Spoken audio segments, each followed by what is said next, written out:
इनके लबे रंगी की निछावर थी कि जिसने। ज़फ़र खान पूछना चाहते हैं कि हालत सजदे में पैर के अंगूठे लगने का या ना लगने का क्या मसला है। यानी एक वीडियो बनाई थी पैर का अंगूठा नमाज में लगा रहे या उठ जाए, उसके ताल्लुक़ से इन्होंने सवाल किया था कि शायद कोई ये पूछना चाहता हो कि पैर के सजदे में पैर का अंगूठा किस तरह लगाया जाए या उठाया जाए। और अवाम में ये बहुत बड़ी गलती है नमाज के अंदर, जिसके लिए लोगों को यानी इसके बारे में लोगों को बहुत सारों को मालूम भी नहीं होता कि सजदे में जाते वक्त वो या तो ज़मीन से पैरों को थोड़ा ऊपर उठा लेते हैं या फिर सारे जो पैर के अंगूठे होते हैं उनकी सिर्फ नोक ज़मीन के ऊपर लगाते हैं। तो ऐसी सूरत में कि अगर नोक लगाई है ज़मीन से पैर उठा लिया गया तो इस सूरत में उनकी नमाज़ नहीं होगी।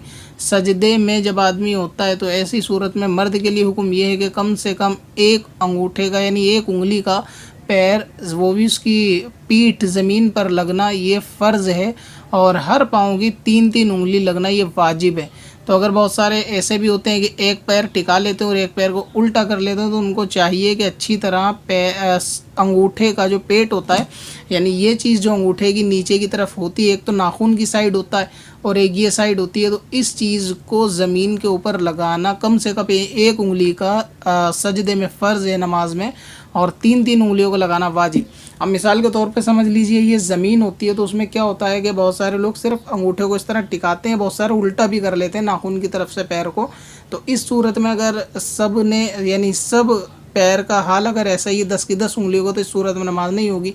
तो हर उंगली को 3-3 उंगली को ये चीज़ जो होती है इसको टिकाना बिल्कुल ज़मीन के ऊपर ये ज़रूरी है, और हर पैर की 3-3 उंगली टिकेगी तब जाके सजदा मुकम्मल होगा। अगर किसी एक पैर की 3 टिकी और दूसरे पैर की 3 नहीं टिकी तो ऐसी सूरत में ये वाजिब का तर्क होगा।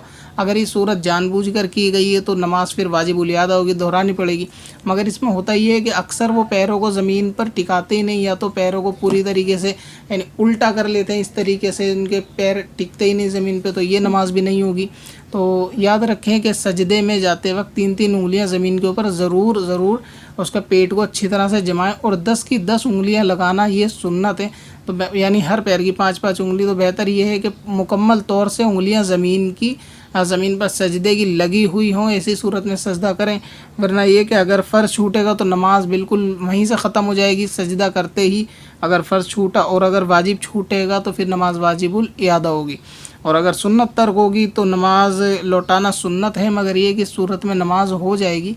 तो बेहतर ये है कि सजदे में जाते वक्त इमाम साहब से एक दफ़ा राब्ता कर लिया जाए। अगर किसी को ये प्रैक्टिकल तरीका नहीं समझ में आ रहा मर्द को कि सजदे में किस तरह पैर की उंगली 3-3 लगाना चाहिए और किस तरह नहीं चाहिए, तो वो आपको तफसील से समझाएंगे। और औरत के लिए हुक्म ये है कि वो सीधी जानिब दोनों पैर निकाले, यानी औरत के लिए हुक्म नहीं है, ना ही उनके लिए वाजिब है। तो वो सजदा उसी तरह करें जिस तरह ख़वातीन सजदा करती हैं, यानी ज़मीन से लिपट कर और पैर को दाएं तरफ निकाल कर उनके पैर का अंगूठा लगना या उंगलियां लगना इस सूरत में ये वाजिब नहीं है। बहुत सारी ख़वातीन होती हैं कि वो पैर की उंगली लगाती हैं या मर्दाना मुशाबहत पे सजदा करती हैं, ये बिल्कुल गलत तरीका है। सजदा औरत को औरत ही की तरह करना चाहिए और इनके पैर सीधी तरफ निकलेंगे। ये पैर की उंगली नहीं भी लगाएंगी 10 की 10 तो इनके लिए कोई मुज़ाका नहीं है। पत्थर में हसन लाले पुरनवार बना